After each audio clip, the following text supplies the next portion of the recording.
guys, welcome back to Kanun Chala. I'm Amanda for Current Affairs and Legal GK and we're back with a new video. तो guys आज के video में हम discuss करने वाले हैं about the one of the important body of the parliament जिसका नाम है द लोकसभा। लोकसभा के बारे में आज हम डिस्कस करेंगे। पहले हम उसके इलेक्शंस के बारे में डिस्कस करेंगे, फिर उसके क्या पावर्स होती हैं, क्या फंक्शंस होते हैं, उनके मेंबर के पास क्या क्या पावर्स होती हैं, उनके मेंबर्स कैसे इलेक्ट किए जाते हैं from the states and the union territories. ये आज हम सब डिस्कस करने वाले हैं टुडेज वीडियो। ऑल्सो लोकसभा के पास कौन सी ऐसी पावर्स होती हैं जो कि मोर पावरफुल दैन राज्यसभा होती हैं, ये भी हम डिस्कस करने वाले हैं। And also about the Lok Sabha speaker, कि लोकसभा का स्पीकर कैसे इलेक्ट किया जाता है, कैसे उनको रिमूवल होता है, उनके पास क्या क्या पावर्स होती हैं। And also the powers of the Lok Sabha, कि जो फंक्शंस हैं लोकसभा के, जो पावर्स हैं वो कैसे हैं। तो ये सब हम डिस्कस करने वाले हैं ना today's video through a presentation. So let's move forward towards the video. So guys let's start with a presentation. अब हम देखने वाले हैं अबाउट द लोकसभा।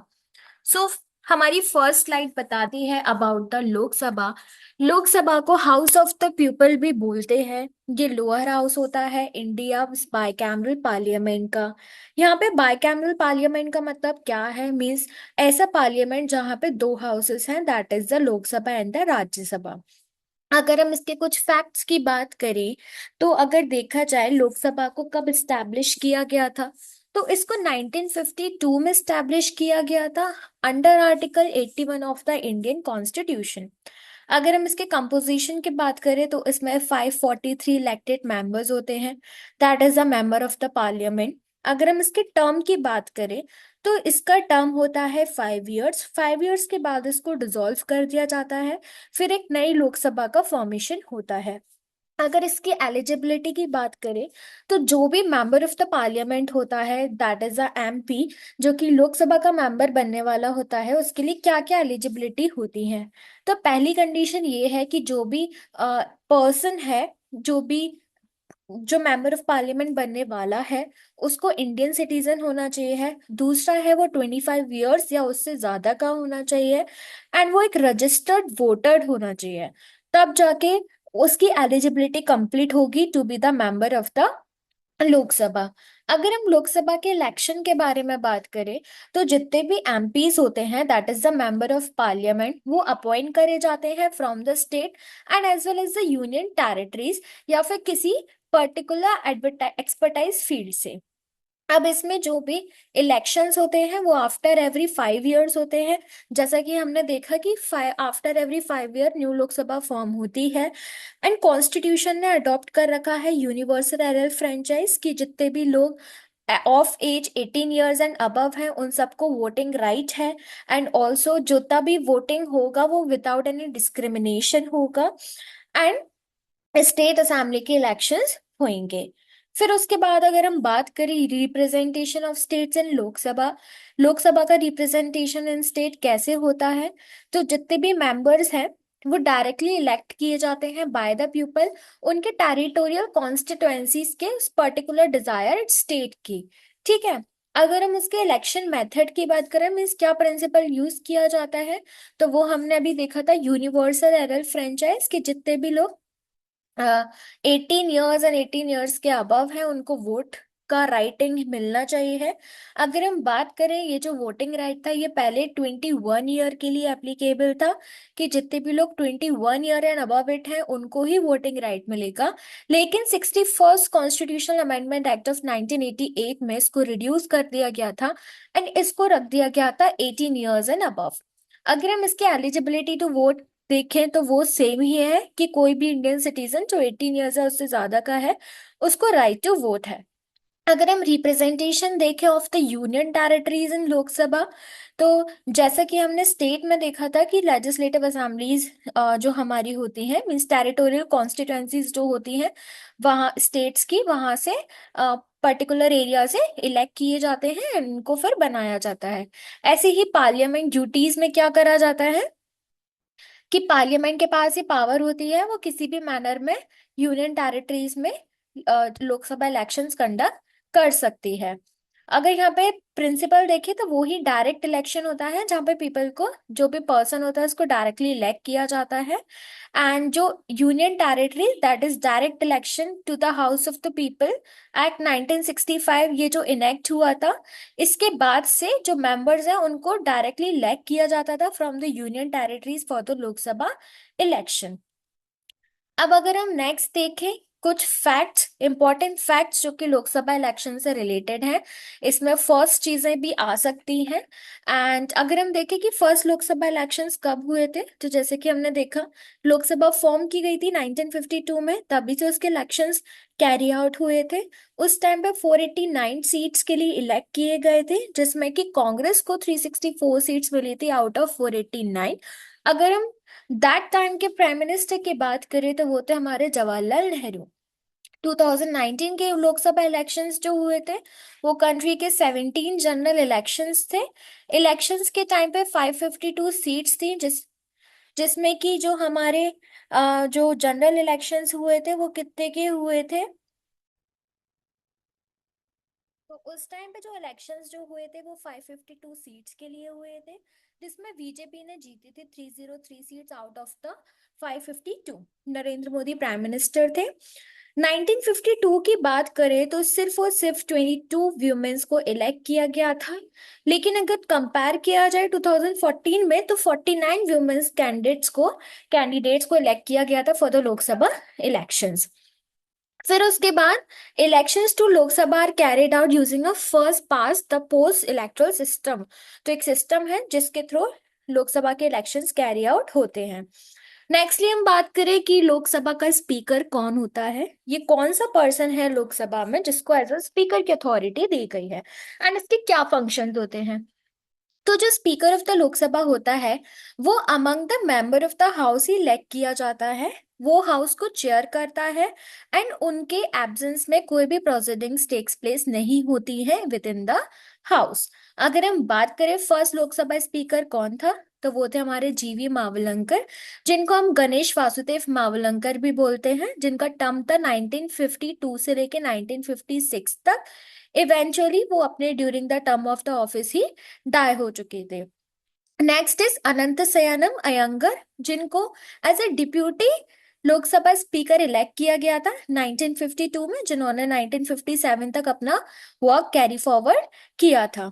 अब after the 16 Lok Sabha election miss Sumitra Mahajan को इलेक्ट किया गया था as a Lok Sabha speaker. And 17 Lok Sabha elections में, जो कि 2019 के जनरल इलेक्शंस हुए थे, उसमें ओम बिरला को इलेक्ट किया गया था as a speaker of the Lok Sabha, जो कि अभी तक कंटिन्यूअसली टिल 2024 वो स्पीकर ऑफ द लोकसभा है। तो ये थे about the speaker of the Lok Sabha.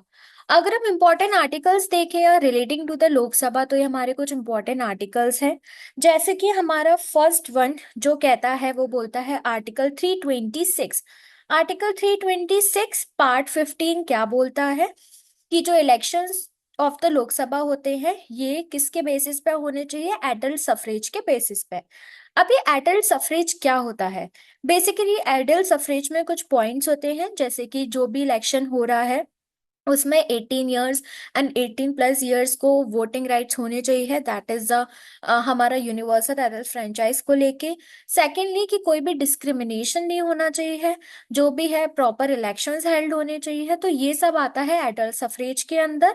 अगर हम आर्टिकल 83 के पार्ट 2 को देखें, सब क्लॉज 2 को देखें, तो इसमें लोकसभा के बारे में दिया है कि जो लोकसभा का टर्म है वो 5 इयर्स तक कंटिन्यूअसली होना चाहिए जब तक वो डिसॉल्व नहीं होती है। ऑल्सो आर्टिकल 75 में दिया है कि जो काउंसिल ऑफ मिनिस्टर्स होते हैं वो responsible, that is collectively responsible होते हैं लोकसभा के लिए। आर्टिकल 324 में दिया है पावर सुपरिंटेंडेंट्स इलेक्शन कमीशन की, जो कि होती हैं with respect to the elections of Lok Sabha. Lok Sabha elections में इलेक्शन कमीशन के पास क्या क्या पावर्स एंड सुपरिंटेंडेंस होता है। अगर हम आर्टिकल 193 की बात करें, तो आर्टिकल 93 बोलता है कि लोकसभा के पास एक स्पीकर होना चाहिए एंड एक डेप्यूटी स्पीकर होना चाहिए। अगर आर्टिकल 94 की बात करें तो उसमें ये बोलता है कि जो स्पीकर एंड जो डेप्यूटी स्पीकर है वो अपना हाउस वैकेट कर देना चाहिए इन इन कंडीशंस पे। अब कौन कौन सी कंडीशंस है कि अगर वो member of the house of the people नहीं होता है, ठीक है। सेकेंडली, अगर वो रिजाइन कर देता है and is remove from office by resolution of the house pass by a majority. अगर जो लोकसभा के मेंबर्स हैं वो एक रिजोल्यूशन पास कर देते हैं एंड वो रिजोल्यूशन मेजोरिटी भी पास कर देती है, तो वो लोकसभा का मेंबर नहीं रहता है। या फिर वो कोई ऑफिस ऑफ प्रॉफिट चला रहा है अनदर दिस जॉब, तो भी वो माना जाता है। अगर वो खुद रिजाइन कर दे तो भी वो माना जाता है। ठीक है, तो ये सब कंडीशंस थी रिगार्डिंग द कि वो किस किस बेसिस पे अपने ऑफिस को वैकेट कर सकता है। तो ये कुछ इंपॉर्टेंट आर्टिकल्स थे जो कि रिलेटिंग टू किसके हैं, रिलेटिंग टू द लोकसभा। वहीं दूसरी तरफ अगर हम देखें कि जो लोकसभा है वो हाउस ऑफ द पीपल तो माना ही गया है, लेकिन एक पावरफुल इंस्टीट्यूशन है पार्लियामेंट्री सिस्टम का, क्योंकि इनको बहुत सारी पावर्स ग्रांट की गई हैं। इनके काफी सारे डाइवर्स और क्रिटिकल फंक्शंस एंड पावर्स है रिलेटिंग टू द कंट्री के गवर्नेंस में। तो अब हम देखते हैं कुछ पावर्स जैसे कि लेजिस्लेटिव, एग्जीक्यूटिव, फाइनेंशियल, इमरजेंसी, ये सारी पावर्स हम डिस्कस करने वाले हैं। इलेक्टोरल फंक्शंस भी होते हैं, जुडिशियल पावर्स भी होती हैं। तो अगर हम लेजिस्लेटिव पावर्स की बात करें तो लोकसभा के पास ये अथॉरिटी होती है कि वो किसी भी बिल को पास कर सकती है जो कि बाद में जाके लॉ बन सकता है, अगर वो राज्यसभा से प्रेसिडेंट ने भी पास कर दिया तो। ऑलमोस्ट 90% ऑफ द बिल होते हैं वो लोकसभा में ही इंट्रोड्यूस करते हैं एंड तभी से लोकसभा बन जाता है एक important platform for the making of the law. अगर हम एग्जीक्यूटिव पावर की बात करें तो जो लोकसभा है वो काउंसिल ऑफ मिनिस्टर्स को हेल्ड करता है एज अकाउंटेबल, क्योंकि जो मेजोरिटी लीडर होते हैं लोकसभा में वो आगे जाके क्या बनते हैं, प्राइम मिनिस्टर। ऑल्सो जो लोकसभा है वो can remove the ministry through, वो किसी भी मिनिस्ट्री को एक नो कॉन्फिडेंस मोशन के पास करके भी उनको रिमूव कर सकता है, जिससे उसको एक मीन्स कंट्रोलिंग ब्रांच दी गई है over the executive branch, means एक कंट्रोल दिया गया है। अगर हम फाइनेंशियल पावर्स की बात करें तो लोकसभा के पास बहुत सारी फाइनेंशियल पावर्स है, क्योंकि जो मनी बिल्स है वो सिर्फ और सिर्फ कहाँ पे इंट्रोड्यूस किए जा सकते हैं, वो इंट्रोड्यूस किए जाते हैं only in the Lok Sabha. Also जो लोकसभा है वो इसको अप्रूव कर सकती है या रिजेक्ट कर सकती है, किसको, बजट को लेके, फाइनेंशियल पॉलिसीज को लेके, एंड ऑल्सो जो स्टेट के फाइनेंसेस होते हैं उनके ऊपर वो फाइनल कंट्रोल भी कर सकती है। तो बेसिकली ये कुछ पावर्स होती है रिलेटेड टू लोकसभा। अब हम देखते हैं अबाउट द जुडिशियल पावर्स। तो जुडिशियल पावर्स क्या होती है, जो लोकसभा है उसका एक इम्पॉर्टेंट रोल होता है इन द इम्पीचमेंट प्रोसीडिंग्स जो कि होती है अगेंस्ट द प्रेसिडेंट, एंड वो जो चार्जेस होते हैं जो वाइस प्रेसिडेंट के अगेंस्ट उनको भी वो इन्वेस्टिगेट कर सकती है। ऑल्सो वो supreme court and high court के जजेस के अगेंस्ट क्या कर सकती है, मीन्स रिमूवल ऑफ जजेस जो होता है उसमें वो पार्टिसिपेट कर सकती है, मीन्स जो लोकसभा के मेंबर्स होते हैं वो। अगर हम इलेक्टोरल फंक्शंस की बात करें तो जो लोकसभा है वो प्रेसिडेंट एंड वाइस प्रेसिडेंट के जो इलेक्शंस होते हैं उनमें पार्टिसिपेट करती है with the Rajya Sabha, also Rajya Sabha भी उसमें पार्टिसिपेट करती है। एंड उनके जो मेंबर्स होते हैं वो स्पीकर एंड डेप्यूटी स्पीकर को भी चूज कर सकते हैं। ठीक है, तो ये हमारे फंक्शंस थे रिलेटेड टू द लोकसभा। तो हमने लेजिस्लेटिव पावर्स पढ़ी जो कि बिल मेकिंग पावर हो जाती है। एग्जीक्यूटिव पावर्स मींस वो किसको रिमूव कर सकते हैं, किसको अपॉइंट कर सकते हैं। फाइनेंशियल पावर्स में वो कौन सा बिल इंट्रोड्यूस कर सकती है, किसके ऊपर उसका ज्यादा कंट्रोल होता है। जुडिशियल पावर्स में वो मतलब किस भी लीडर को या फिर प्रेसिडेंट या वाइस प्रेसिडेंट को रिमूव कर सकती है या नहीं कर सकती है, या वो सुप्रीम कोर्ट जजेस एंड हाई कोर्ट जजेस को रिमूव कर सकते हैं या नहीं कर सकते। इलेक्टोरल फंक्शंस में हमने देखा कि कैसे वो appointment of president and vice president and speaker and deputy speaker में पार्ट लेती है। तो ये थे सारे हमारे इंपॉर्टेंट पावर्स एंड फंक्शंस। अब अगर हम कुछ देखें तो यहाँ पे दिया गया है कि लोकसभा के पास कुछ ऐसी पावर्स है जहाँ पे वो राज्यसभा से ज्यादा पावरफुल है। तो अगर हम देखा जाए लोकसभा में अराउंड 200 सीट्स होती हैं, मीन्स 250 के अप्रॉक्स सीट्स होती हैं। एंड सॉरी, लोकसभा में हमारी 543 सीट्स होती हैं, जो राज्यसभा है वहाँ अराउंड 250 सीट्स होती हैं। तो basically it is just double और मोर देन जस्ट डबल। तो बेसिकली लोकसभा तो वैसे ही पावरफुल हुआ क्योंकि वहाँ पे स्ट्रेंथ ज्यादा है लोगों की, हमारे मेंबर्स की लोग ज्यादा है। ऑल्सो मेंबर्स तो ज्यादा ही है लेकिन पावर्स भी कुछ इतनी ज्यादा है तो उसको वो ज्यादा कंट्रोलिंग बनाते हैं। अगर हम देखें कि जो मोशन ऑफ नो कॉन्फिडेंस है किसी भी गवर्नमेंट का, मींस जब भी नो कॉन्फिडेंस मोशन किसी गवर्नमेंट की तरफ इनिशिएट करते हैं तो वो कहाँ जाता है, वो सिर्फ और सिर्फ लोकसभा में ही पास किया जा सकता है। एंड वहां से वो मेजोरिटी पास कर सकती है। And prime minister and council of ministers को वहां पे कलेक्टिवली रिजाइन किया जा सकता है। So basically this was the concept of the no confidence motion. अब हम देखते हैं रिगार्डिंग द मनी बिल्स। अब हम देखते हैं रिगार्डिंग द मनी बिल। तो अभी हमने देखा था बिल्स के रिगार्डिंग में कि जो मनी बिल है वो सिर्फ और सिर्फ लोकसभा में ही इंट्रोड्यूस किए जा सकते हैं। एंड अगर वो वहां से पास हो जाते हैं बाय द मेजोरिटी तो उसको राज्यसभा में भी हम लोग,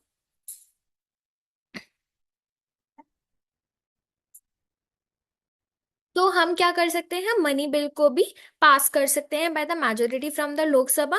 एंड अगर वो मनी बिल पास हो जाते हैं सक्सेसफुली बाय द मेजोरिटी तो उनको राज्यसभा में भेज सकते हैं फॉर द अप्रूवल। अगर हम देखें कुछ इक्वल पावर्स जो दोनों के पास है, तो बेसिकली इक्वल पावर्स जो कि राज्यसभा के पास है वो ये है कि अगर कोई बिल कॉन्स्टिट्यूशनल अमेंडमेंट के लिए है तो वो भी वो सेंड कर सकती है, जिसमें कि एक टोटल मेंबरशिप की 2/3 मेजोरिटी प्रेजेंट एंड वोटिंग लगती है। अगर हम इक्वल पावर की बात करें सेकेंडली, तो इम्पीचमेंट ऑफ द प्रेसिडेंट, जो इम्पीचमेंट ऑफ द प्रेसिडेंट है उसको हम लोकसभा में भी इंट्रोड्यूस कर सकते हैं, राज्यसभा में भी इंट्रोड्यूस कर सकते हैं। ऐसी कोई कॉन्स्टिट्यूशनल अमेंडमेंट का बिल है उसको भी हम लोकसभा में भी इंट्रोड्यूस कर सकते हैं, राज्यसभा में भी इंट्रोड्यूस कर सकते हैं। इसमें भी 2/3 मेंबरशिप ऑफ द हाउस लगती है। ठीक है। अगर हम नेक्स्ट देखें कि इम्पीचमेंट प्रोसेस जो कि supreme court and high court की होती है, उसमें भी दोनों की सेम वो होती है, क्या कि टोटल मेंबरशिप के हाउस में से 2/3 प्रेजेंट इन वोटिंग लगती है, तब जाके इम्पीचमेंट प्रोसेस भी हो सकता है किसका, जजेस of the supreme court and high court. ठीक है। और अगर हम बात करें इक्वल पावर्स किसके रिलेशन में, अगर कोई वॉर या फिर नेशनल इमरजेंसी हो जाती है तो उसमें 2/3 मेजोरिटी चाहिए। एंड अगर कोई कॉन्स्टिट्यूशनल इमरजेंसी है तो उसमें सिंपल मेजोरिटी से भी हो सकता है। ठीक है। तो ये थे दो बेसिक्स। ठीक है, मीन्स वॉर और नेशनल इमरजेंसी में 2/3 मेजोरिटी एंड कॉन्स्टिट्यूशनल इमरजेंसी में सिंपल मेजोरिटी। तो ये भी दोनों के पास है, दैट राज्यसभा भी इसको इनिशिएट कर सकती है, लोकसभा भी इसको इनिशिएट कर सकती है।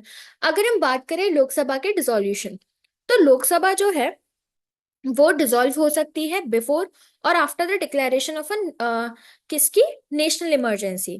जब लोकसभा डिसॉल्व की जाती है ड्यूरिंग द नेशनल इमरजेंसी, ठीक है, उसके पहले या उसके बाद में, तो उस टाइम पे क्या होता है, हाउस ऑपरेशन में नहीं होता है, मीन्स लोकसभा ऑपरेशन में नहीं होती है। तो उस टाइम पे प्रेजेंट हाउस जो होता है दैट इज राज्यसभा, क्योंकि राज्यसभा कभी डिसॉल्व नहीं होता है, उसके सिर्फ मेंबर्स रिटायर होते रहते हैं। तो बेसिकली जो राज्यसभा है वो सोल पार्लियामेंट बन जाती है, that is sole house of the parliament. जो भी ऑपरेशंस होते हैं लोकसभा के वो कौन कैरी फॉरवर्ड करता है, वो राज्यसभा करती है। तो लोक एंड राज्यसभा उस टाइम पे, क्योंकि राज्यसभा कभी डिसॉल्व हो भी नहीं सकती है, ना ही वो उस टाइम पे होती है। ठीक है। तो ये एक लिमिटेशन है लोकसभा के ऊपर। अगर क्वेश्चन आता है कि what is the limitation on the Lok Sabha, तो आप कर सकते हो, व्हेन ड्यूरिंग और after the declaration of the national emergency, when the Lok Sabha is not in the operation, then Rajya Sabha operate as a sole parliament. ठीक है। लेकिन एक पॉसिबिलिटी है कि प्रेसिडेंट जो ये टर्म है वो सिर्फ 1 साल तक ही रख सकता है, कि means Rajya Sabha as a Lok Sabha function कर रही है, एंड मिनिमम टर्म होता है उसका 6 मंथ्स के लिए। ठीक है। उसके बाद तो फॉर्मेशन करना ही पड़ेगा। ठीक है। अब इसके बाद अगर हम नेक्स्ट देखें तो वो है हमारा, जस्ट वेट अ मिनट, अब हम देखते हैं powers of Lok Sabha and powers of Rajya Sabha, because it is an important concept, यहाँ से काफी ज्यादा कंसेप्ट क्लियर हो जाते हैं। अगर हम लॉ मेकिंग देखें तो जो लोकसभा है वो union list and concurrent list पर लॉ बना सकते हैं and can introduce and can enact money and non money bills. ठीक है, तो ये होती है पावर लोकसभा के पास। अगर हम राज्यसभा की बात करें तो considers and approves non money bills and such amendments to money bills. ठीक है, कि नॉन मनी बिल्स को कंसीडर एंड अप्रूव कर सकती है, मीन्स कंसीडर कर सकती है, उसको अप्रूव कर सकती है, या फिर उन पे अमेंडमेंट कर सकती है, मीन्स ये बना नहीं सकती है उसके ऊपर। अगर हम नेक्स्ट बात करें तो ये अप्रूव कर सकते हैं proposal for taxation, budget and annual financial statements, and ये सिर्फ अप्रूव कर सकते हैं हमारे कॉन्स्टिट्यूशनल अमेंडमेंट्स। नेक्स्टली अगर बात करें कि कंट्रोल का, तो ये किसके ऊपर कंट्रोल कर सकते हैं, तो control the executive by asking questions, supplementary questions, resolutions and motions and throw no confidence motions. ये एक एग्जीक्यूटिव को कंट्रोल कर सकती है इन सब चीजों के ऊपर। अगर हम राज्यसभा की बात करें तो ये सिर्फ बाय आस्किंग क्वेश्चंस, कोई मोशन इंट्रोड्यूस करना या फिर कोई रिजोल्यूशन इंट्रोड्यूस करना, इसके ऊपर ये कंट्रोल हो सकता है। अगर हम बात करें अमेंड्स में तो ये कॉन्स्टिट्यूशन को अमेंड कर सकती है। एंड अगर हम यहाँ पे बात करें कि ये जो प्रोक्लेमेशन ऑफ इमरजेंसी है वो लोकसभा कर सकती है। इलेक्शन की बात करें तो इलेक्शन जो है president and vice president and removes जजेस of supreme court and high court, ये किसके हाथ में है, लोकसभा के हाथ में है। इधर हम बात करें ये election and removal of the president and vice president, जजेस of supreme court and high court, and it can alone initiate the procedure for removal of the vice president. Means अगर यहाँ पे वाइस प्रेसिडेंट को remove करना है तो ये अकेले ही इसको इनिशिएट कर सकती है, एक ये भी इसके हाथ में होता है। नेक्स्टली ये कमिटीज कमीशंस को स्टैब्लिश कर सकती है एंड उनके रिपोर्ट्स को कंसिडर कर सकती है। इधर can give the union parliament power to make laws on such matters that are included in the state list. Means जो स्टेट लिस्ट में कुछ मैटर्स हैं, कुछ लॉज ऑन मैटर्स है, सिर्फ उन पे ही अपना पावर एस्टैब्लिश कर सकती है।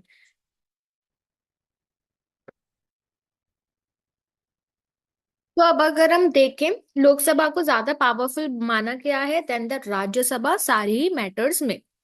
अगर हम बात करें इक्वल फुटिंग पर उन पर काफी जगह पर रखा गया है, जैसे अपॉइंटमेंट्स या फिर रिमूवल्स में, लेकिन लोकसभा की स्ट्रेंथ ज्यादा होने के चक्कर में उसका इन्फ्लुएंस ज्यादा होता है। सो बेसिकली यहाँ पे सिर्फ इतना ही वी कैन से इसका मेन वो है कि जहाँ पे कुछ जगह ऐसी हैं जहाँ पे दोनों को सेम पावर्स दी गई हैं, लेकिन लोकसभा की ज्यादा स्ट्रेंथ होने की वजह से उसका इन्फ्लुएंस ज्यादा हो जाता है। अब हम देखते हैं सेशंस। जो हमारे हाउसेस होते हैं उनके सेशंस होते हैं।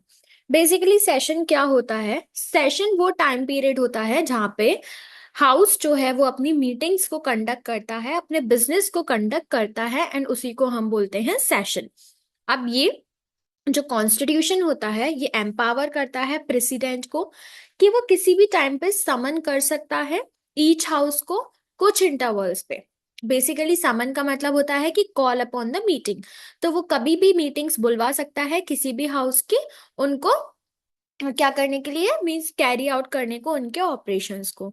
ठीक है, अब जितनी भी जो हमारे वो होते हैं क्या सेशंस, तो बेसिकली जितने भी सेशंस होते हैं उनमें 6 मंथ से ज्यादा का गैप नहीं होना चाहिए।